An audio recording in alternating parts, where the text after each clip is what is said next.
Hi, this is BT, entityfl.com, balancetow.com. We have a great, wonderful, spiritual, beautiful, just once again, we meet up and take the opportunity to enlighten ourselves and others. And so, Sabrina, would you like to take the road here?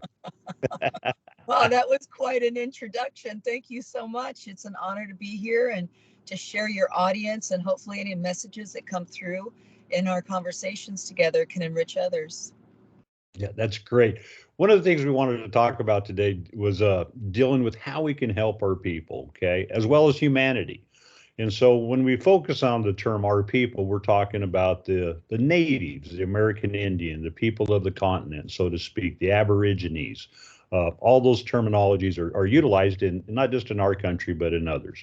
And so right now we're looking at a lot of requirements that aren't being met on the reservation. Uh, Even the term reservation is a negative connotation itself. And so, again, that's just, the terminology that's used today and how we have to change our mindset to allow this old way of thinking to be moved aside for the new paradigm shift to take place. And Sabrina is really working hard on this paradigm shift. So I'm going to let her go ahead and tell us exactly what she would like to see help with within the Native American communities, within the aspect of terminology, Native American, American Indian. Why do we have all these different terminologies? Things of this nature. I think it's important for the general population, as well as our people, the Aborigines of our Yeah, continent, because it really is. That's kind of how I look at it. And that's so, right. would you go ahead and just explain to us what you've seen that's happening on the reservations? Let's say we're dealing with child trafficking, sex trafficking, maybe misuse of funds, bad court systems, any of these areas that are affecting our people dramatically, economics, things of this nature. So, And BT, thanks. You really touched on so many different points that need be addressed, haven't been addressed properly with integrity and with truth. And I think that one of the reasons why I was very passionate about getting together and having these conversations is because the truth needs to be revealed. And without that, we don't have freedom, right? So, Spirit led me to walk the reservations years ago as somebody that would be a messenger to all people. There was no funds involved. I did it pro bono. I never thought about money. To this day, don't think about money, but think about helping the people with the avenues that we can bring forth to them to assist them to have greater sovereignty and greater freedoms. Because right now, I believe a lot of the reservations are what I would call almost like FEMA camps.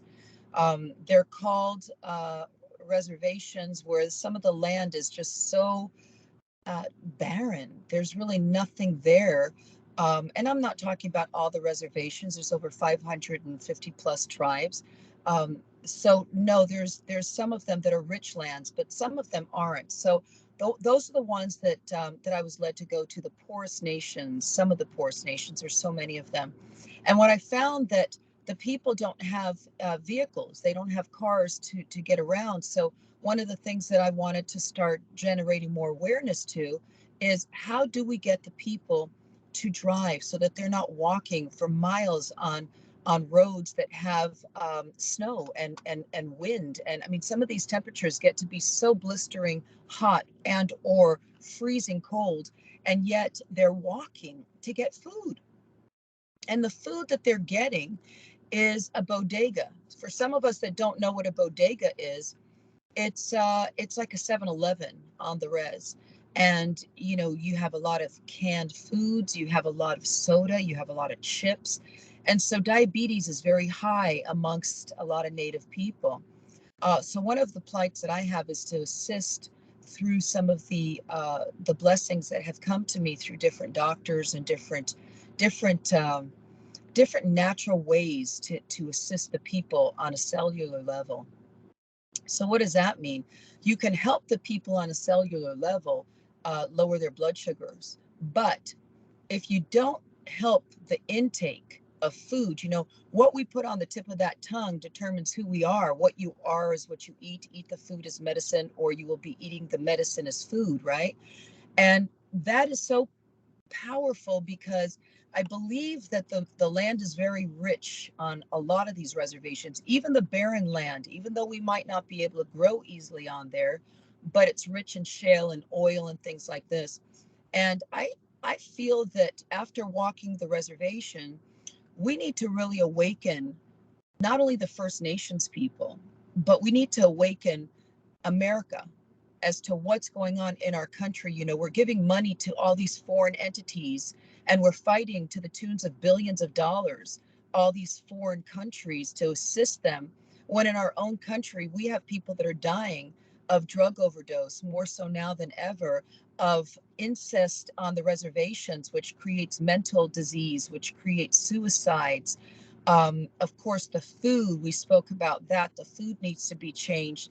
And it's such a colossal mission, but we have to look at it as a vision that is not overwhelming. We can never let the darker confusion take us over and stop us from doing our work as spirit warriors, right? Spirit of good. And so I believe that, you know, to generate more awareness as to the food and how do we create a solution, because we could talk about the problems forever and ever and ever. And so one of the things I mentioned to you yesterday, BT, in one of our conversations is, would you be interested in starting a platform where we came in once a week, where we could talk honestly, with integrity, about how we can create solutions to problems, because we can, like I said, talk about the problems all day long, but we don't have the solution, so the problems continue to persist. So I'm asking any viewers out there that are hearing, if you have any sort of ideas, then I would definitely be open to it. And so BT, thank you for saying yes to having that possibility of two natives coming together that have been in the white man's world for myself all my life.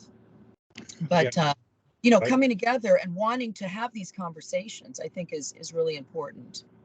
I think you touched base on a lot of areas there. One of the things that we have to look at too is remember that the American Indian was the first socialist program in our country of North America.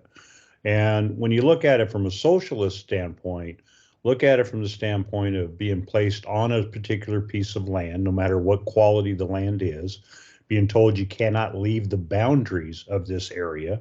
And if you do, you'll be shot. Okay. Look at it from the standpoint of what you touch base on within the food intake. Okay. The quality of food that the American Indian has received over the years. Uh, a lot of it is just detrimental to their health. I mean, obesity and different things of that nature, play an important fact in everybody's life here in America, but especially on the reservation when you have limited resources for quality food. Uh, One of the areas that I, touch base on dealing with the quality of food is why are the nations that have the ability to grow food being placed out of that position where other commercial contractors come in through BIA and lease land instead of the American Indian actually doing the tilling themselves like that we used to, and things of this nature, because it's important to be involved from not just the seedling process, but all the way through the entire process, because that's the energy that food's going to receive. And if you make and you grow food with a pure heart, and you're going to intend to eat that food, you're going to receive the highest nutrients possible, and even probably higher than the standard growth. Because again, it's being brought in with love, it's being brought in with care, it's being brought in with the right nutrients, not, nutrients. Monsanto that can kill you, Yeah, right? exactly. And so all these things are an important part. Where is the reservation today? To me, everybody outside of the original reservation is on a new reservation, and it's at an extreme level now. We talk about we can bitch and moan and whine all day long, and some of us do, and some of us don't. Uh, I'm more of a doer, okay? I'm not a trier. I like to look at things and put processes together and then apply them and see what takes place, what grabs, what receives better attention within the communities. And so when I look at the American Indian flight dealing with economics, because that's the biggest issue, economics. Right. Why don't we have the money? Okay.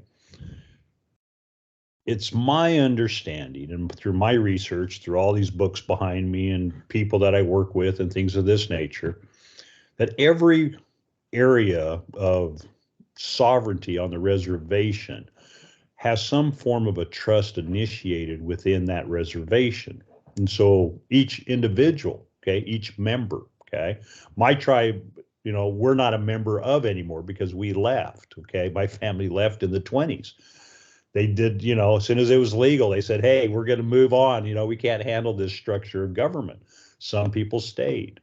But at the same time, what transpires is each and every person, okay, and listen to how I'm wording this, each and every person, okay, because person is defined as a commercial status, an entity, a corporation.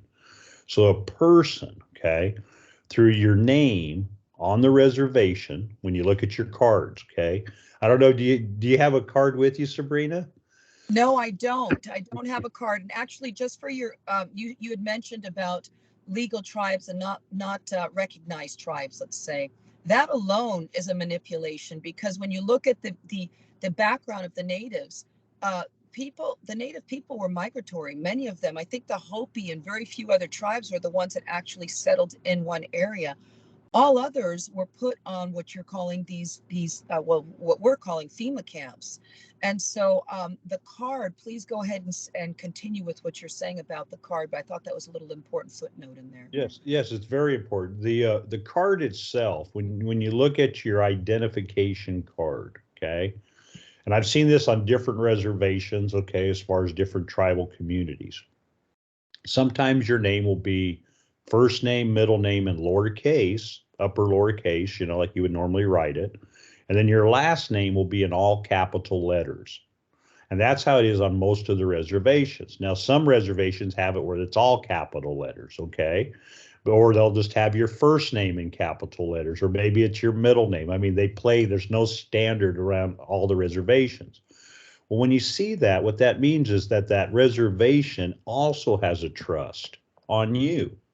So there's all this money being made that we are unaware of because, again, the research hasn't been made public enough, and not enough people understand the truth of how credit debit systems work in the economy.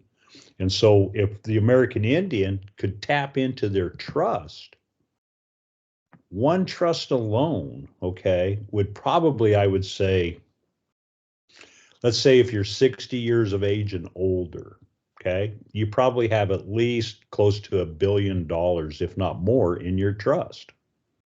And half of that is yours. Listen to what I'm saying. Half of that money is yours, but it's not money in hand, it's credit debit. Okay. It's basically what we would refer to as cryptocurrency, credit debit. Okay. And that's how we have to be able to access to pay off our bills and things of this nature. And so there's actual forms for the American Indian as well as everybody else. Okay. This is universal, that you fill out and you utilize these forms to access that money to pay your bills. There's people who have bought in cars, bought in homes. I'm not saying everybody's able to do it because, again, there's so many steps in some areas that some people might miss a step here or miss a step there. But if you do all the steps correctly and you have everything in line, you have access to go ahead and pay off, let's say, your insurance for your automobile. Okay. You don't have a car, you do a certain form and you put it into the dealerships that's accepting them. They wait X amount of days, receive the money, then you go in and pick your car out.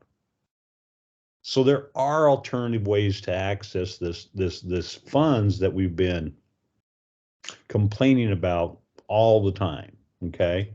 Yeah. We own BT, I think what's really important as a footnote to what you're saying is, a lot of the reservations that I've been on, they would desperately need it. And not only just, like you said, the people on the reservation. I think that when you look at the nefariousness of it all, that we've been repressed with this information. So who's getting, one of the questions, who's getting all of these funds? Okay, because follow the money, follow the money. That's question number one. Question number two is, um, we would like to see how we can collaborate together to be able to educate a lot of the people on the reservations that are completely unaware, and as Americans educate all Americans, because it's all about uniting the colors, right, and not seeing just one sector of society and forgetting another sector. But I think that that's one of the things that BTU and I could really, really join forces on, and connect with a lot of people, a lot of the leaders on the reservation. We can walk with them and hopefully help the people. I think one of the things that might be a little frightening is going with the information that you are bearing forth. Is that something that will actually stifle the Native American with the handouts that a lot of tribes are getting right now? Well, look at it from this standpoint, and you said it perfectly. Handouts. Okay. In other words, if they decide not to give you a handout, you won't get it, right? That's really what you're saying. I mean, it's on their determination of what they think you should have. Right. Well, being able to access your own funds unlimited, pretty much, when you look at it, okay, then you don't have that upper authority dictating to you as a free, sovereign, living man or woman created by your God, okay, your belief system, our God, so to say, okay. You have the ability then to create and manifest and do anything and everything without government interference. And that's what we're meant to be here as spiritual beings living in flesh and soul. Okay. Amen. And that's how we move forward. And one of the things that we have to understand is the complexity of government is so overwhelming that there's no way anybody could understand all the aspects of government. Okay. And so what we've done, along with many others that we've worked with since the late 70s, is we've created a unincorporated nonprofit association that allows us to intervene with judicial or administrative or court issues, no matter what jurisdiction it is, if it's on the reservation or not on the reservation. It's a federal act. And so we've seen positive outcomes and we've seen negative outcomes because, again, the system's broken.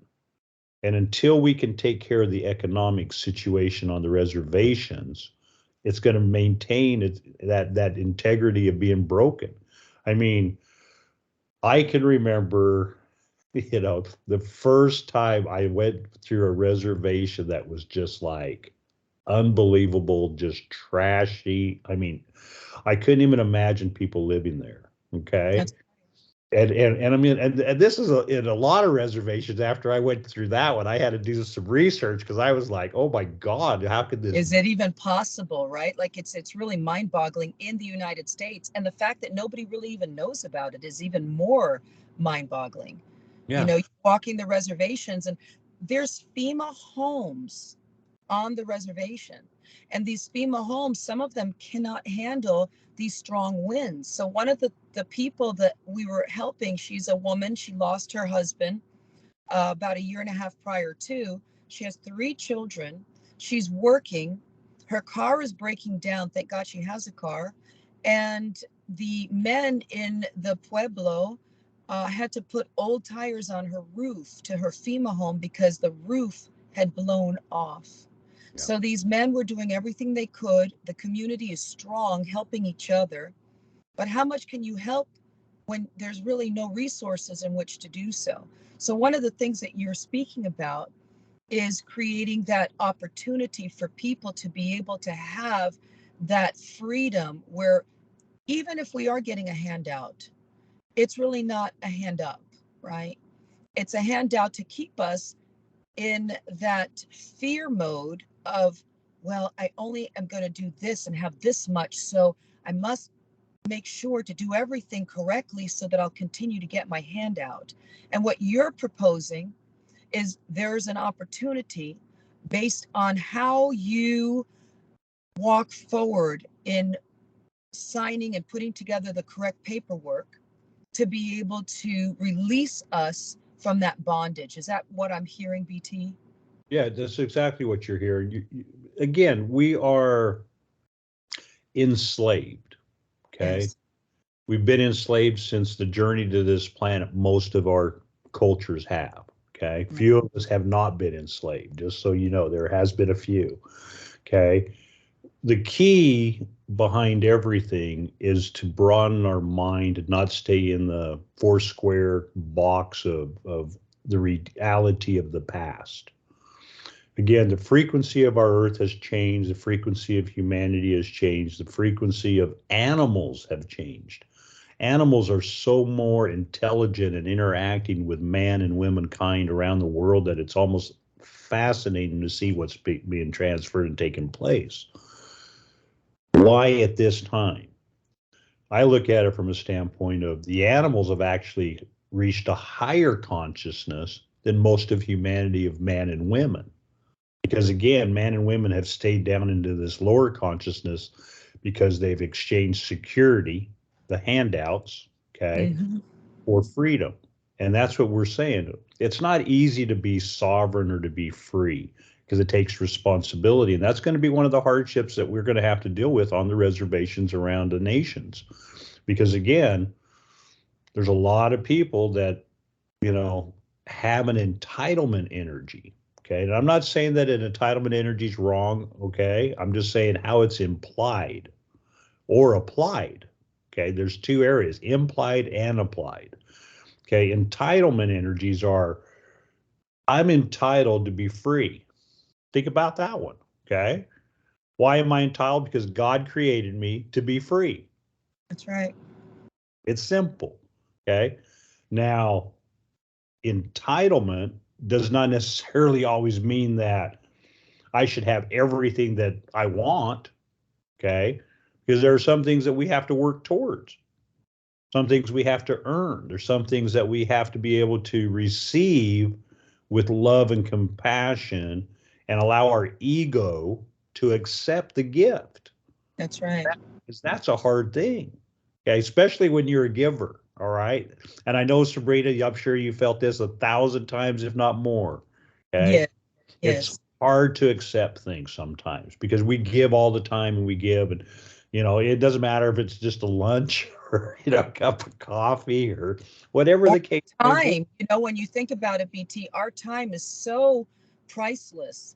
Without time, we have nothing, right? And sometimes we don't honor our time. And we always must, especially now as we're really revealing that new frequency of 528 of the love, of the harmony. There's so many different prophecies that are talking about coming together, right? And having that peace, that inner harmony.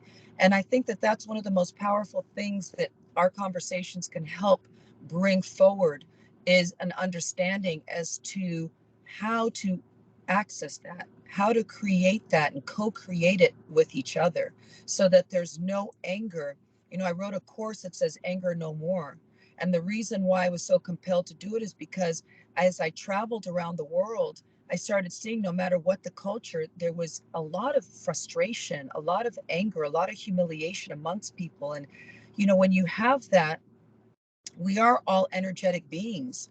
And when you're living with anger and frustration or resentment, you are at a lower frequency and your cells need to be at a certain frequency so that you can have ultimate health. A lot of people that have cancer, a lot of people that are not well physically, when the energetic frequency on a cellular level is measured, it's always at a low frequency. So how do we bring ourselves up? How do we rise up above what the matrix, what this world wants us to live in, which is fear? A lot of the rollouts of what's going on, whether it's financial, whether it's medical, it's all based on fear. So we really have to overcome a lot of that fear-driven consciousness that is permeating and is wanting to stay glued to us, glued to ourselves, glued to our minds, glued to our spirits, glued to our souls, so that we could continue to live in bondage. And what we're offering our audience out there is being able to understand how to release yourself from this bondage, both financially, energetically, spiritually, soulfully, mentally, and physically. And it's all interconnected. And once we understand the power of what it is these conversations entail, that's the beginning. That's step one to being able to say, I let that go. I let that go. Little tiny baby steps so that when we're climbing a ladder, we don't fall back down and hurt ourselves. So just have patience inside our conversations. And BT, I am just so happy to have these conversations with you because when I first met you in Naples, I knew that you held a great spirit and you have great responsibility in your walk inside the flesh, as so do I feel I have. And I felt it was really interesting that the two of us were able to come together to communicate as brother and sister and communicate the understanding of where you're at emotionally, mentally, physically, spiritually, and where I'm at emotionally, mentally, physically, spiritually, so that as our conversations begin to come together, hopefully we can bring people with us in our walk. And anybody out there listening, go ahead and blow up the chat and say, what can you do to help in this walk? Because it's not just about two people, it's about creating a movement and an understanding that once we have this movement, it will continue to grow. We get 100 people inside this movement and we become a force so powerful to reckon with, but we are walking warriors with good, with truth, and the truth will set us free. Yes, it will. The truth is always going to set us free. And Amen. and you touch base on the aspect of warriors, okay? There's the old terminology of the time of the rainbow warriors. All of us are several areas of generational energies. And that's really what the rainbow is within traditions, within our Pueblo tradition. It's the seven energies of not just color, but of culture. And think of it from an aspect of cosmic energies, not just, earthly energies. In other words, the guidance that we receive from the highest of all sources, God himself, and the ability to share those energies with individuals all over the world at different times in history, to bring this terminology and to bring us to an apex of change where our 1,000 years of peace are right before us, That's right. right around the corner, where Sabrina and I will live to be ancient people, and the young people will come to us, will be the Yodas, so to speak, of the because again, we're going to have the technology to outlive what we've learned in our past. We're going to have the technology to overcome the manipulation of lies versus truths. We're going to have the ability to receive within our heart the true understanding that there is no fear, that there is no shame, that there is no guilt, and that there is no sin greater than another. Okay. And that's the hardest thing that we have to overcome, is because if we know we're doing something wrong, then we've failed already on a spiritual level. Doesn't matter what it is in criteria. If we know it's wrong, then we're hurting ourselves. And as brothers and sisters of the light, which both of us are, we work in a sense of knowing. In other words, we get our spiritual guidance. We That's right. receive we receive this. It isn't just from books. Okay. Books are great, don't get me wrong, and you get a lot of good things out of books. But when it comes to listening to spirit and a book, I'm going to listen to spirit. That's Okay. right. 100%. Books are man written, and spirit. I always say if you can walk in integrity, in truth, in discernment, and in knowing that because you know that what's coming through. And I know you understand this, BT, because when you're able to get downloads and the downloads come more and more frequently, I could be with somebody and know what to say to access their freedom. But just because I know that through spirit knowing doesn't mean they're ready to accept it. So I think a part of this programming that we're having, I mean, you look at the TV, right? Tell a vision, and you look at a program on the tell the vision. So the program is telling a vision, and you're just tapping into different channels. Be very mindful of what you watch on the tell the vision and who is programming that tell a vision. And so, what I think one of the powerful things that is really coming to light right now and is really birthing our programs like what we're doing is being able to expose what's really happening. And it's up to our audience to discern and to feel if what we are saying is of truth and or oh, that's just a conspiracy, right? But I get a kick out of it because somebody said to me, oh, Sabrina, years ago, you sound like a conspiracist. And I said, well, a conspiracist is someone that after 6 months to a year, the truth just starts to reveal itself. I mean, when you look at what's really happening in this world, would you ever have imagined that there would have been a global lockdown? No. But when you get downloads and you say to yourself 10 years ago, why am I thinking like this? Because even you start questioning what's going on. But when it comes and it's spirit led and you start trusting and having more and more faith, we all have this gift.